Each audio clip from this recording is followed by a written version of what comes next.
Hello दोस्तों, अद्भुत कहानी सागर में आपका स्वागत है। आज की हमारी कहानी है स्वाभिमान। नए डिब्बे की क्या ज़रूरत थी? इतने डिब्बे घर में पहले से रखे हैं। सास लता जी बहू मीनू से बोली। मीनू बोली, मम्मी जी, आपके हाथ के सारे डिब्बे बहुत पुराने हो गए हैं, तो मैंने सोचा क्यों ना धीरे धीरे नए डिब्बे इकट्ठा किए जाएं। लता जी बोली, बहू, ये मेरी यादें हैं जिन्हें मैं अपने से बिल्कुल दूर नहीं कर सकती, इसलिए कभी कोई नई चीज़ इस घर में लाने की सोचना भी मत। मीनू बिना जवाब दिए अपने कमरे में आकर कुर्सी पर बैठ गई और सोचने लगी। आज उसे शादी किए इतने बरस हो गए, मगर अब तक सास के राज में वह एक नई चीज़ अपने हिसाब से नहीं ला पाई। शादी के बाद तुरंत टीचर की जॉब पर लग गई थी और बचा कुचा समय बच्चों को घर पर ट्यूशन पढ़ाती, जिस वजह से लता जी ने पूरे घर पर शासन जमा लिया था। हर नई चीज़ बस वही लाती, घर का खाना भी वही बनाती और मीनू को रसोई में ज़्यादा आने भी नहीं देती। शुरुआती दिनों में मीनू सोचती कि मम्मी जी कितनी अच्छी हैं, उसकी कितनी मदद करती हैं, मगर थोड़े सालों बाद जब उसे समझ आया कि मम्मी जी का घर पर अधिकार जमाने का तरीका बस अलग है, तब तक बहुत देर हो चुकी थी। मीनू का पति लोकेश भी अपनी मम्मी का ही साथ देता था और हर बारी मीनू को ही डांटता। वैसे भी मीनू को संतान ना होने की वजह से वह अपने आप को व्यस्त रखना चाहती थी। उसने दूसरे बच्चों को पढ़ाने में ही अपनी खुशी ढूंढ ली थी, ताकि उसके दिमाग में कोई ऊट पटांग विचार ना आए। थोड़े सालों बाद देखा तो घर में भी उसका स्थान बस एक टीचर के जैसा ही था। जो रसोई में कुछ भी काम करने जाती तो लता जी उसकी बनाई रोटी से लेकर उसकी बनाई हर चीज़ में खोट निकाल देती, जिसका नतीजा यह हुआ कि मीनू अपना आत्मविश्वास ही खो बैठी थी। उसे लगने लगा कि शायद वह कभी घर के काम अच्छे से कर ही नहीं पाएगी। उसका स्वाभिमान उसे हमेशा चकनाचूर होता दिखाई देता। लोकेश की बहन सोनिया और उसके बच्चे जब भी घर आते, सभी लता जी के बनाए खाने की इतनी तारीफ करते कि मीनू का विश्वास और बढ़ गया कि शायद उसमें वह खूबी है ही नहीं कि वह भी अच्छा खाना बनाए या घर संभाले। मीनू को अपनी आत्मा बार बार झकझोर कर कहती कि एक औरत होकर वह रसोई नहीं संभाल सकती, जबकि वह हमेशा से स्वाभिमानी स्त्री रही है। मगर यहाँ सास और पति ने मिलकर उसे इतना अपमानित किया था कि उसे अपने आप पर ही शक होने लगा था। खैर, अब तक तो यही होता आया था। मीनू की नौकरी में सैलरी दिन ब दिन बढ़ती गई और लता जी के कारण उसका रिश्ता रसोई से खत्म होता गया।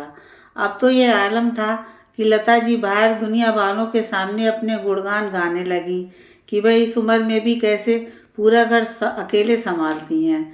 मीनू तो इस घर में मेहमान की तरह रहती है, जो सिर्फ खाती पीती है और वापस अपने काम पर लग जाती है। अगर मैं ना रहूं तो यह घर चल ही नहीं सकता। मीनू के कान तक जब यह बात पहुंची तो अब उसे सहन नहीं हुआ। उसने सास और पति को सबक सिखाने की ठानी, क्योंकि सास तो सास, पति भी कभी साथ नहीं देता। वह बोली, मम्मी जी, मैं सोच रही हूँ कि मैं जॉब छोड़ दूँ, क्योंकि अब इस उम्र में आप अकेले कैसे काम करेंगी।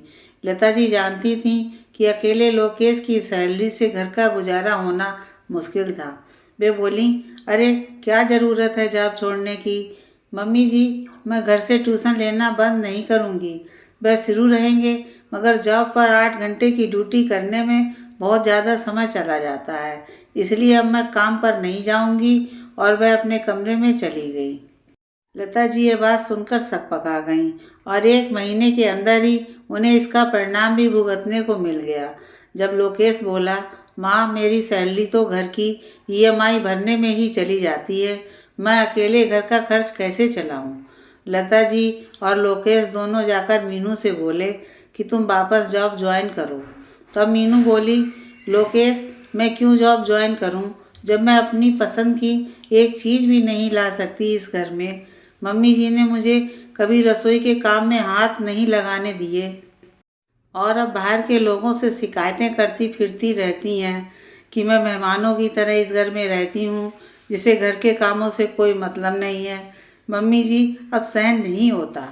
लोकेश ने अपनी माँ को घूर कर देखा तो लता जी ने मुंह उधर घुमा लिया।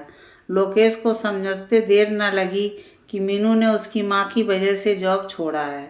लोकेश बोला, मीनू, मैं माँ की तरफ से तुमसे माफ़ी मांगता हूँ। माफ़ करने वाले का दिल बहुत बड़ा होता है। तुम जॉब मत छोड़ो प्लीज़। मीनू बोली, मैं एक ही शर्त पर वापस जॉब ज्वाइन करूँगी। मुझे घर में पूरा बहू का अधिकार चाहिए। मेरी भी अपनी पसंद नापसंद है। मम्मी जी की वजह से मेरा आत्मविश्वास खो गया है। मेरे स्वाभिमान की धज्जियाँ उड़ गई हैं, जिसे मैं वापस पाना चाहती हूँ। इसलिए मैंने घर पर रहकर रसोई संभालने की सोची थी। लता जी बोली, बहू, अब से घर में तुम रसोई का ही काम करना। मैं तुम्हें टोका टाकी नहीं करूँगी। मीनू बोली, मम्मी जी, आप बाहर के लोगों से मेरी बुराइयां करते समय ये भूल गई थी कि रसोई में जो खाना बना है वह पैसों से आता है, और अगर पैसा कमाने वाला घर में बैठ जाए तो रसोई संभालने वाला रसोई नहीं संभाल सकता। अब बताइए, इस घर के लिए ज़्यादा कौन ज़रूरी है, आप या मैं? किसके बिना ये घर नहीं चल सकता? लता जी अपने किए पर शर्मिंदा थीं। मीनू ने उन्हें शानदार सबक सिखाया था और आज उसमें वही स्वाभिमान था जिसे वह बरसों पहले खो चुकी थी।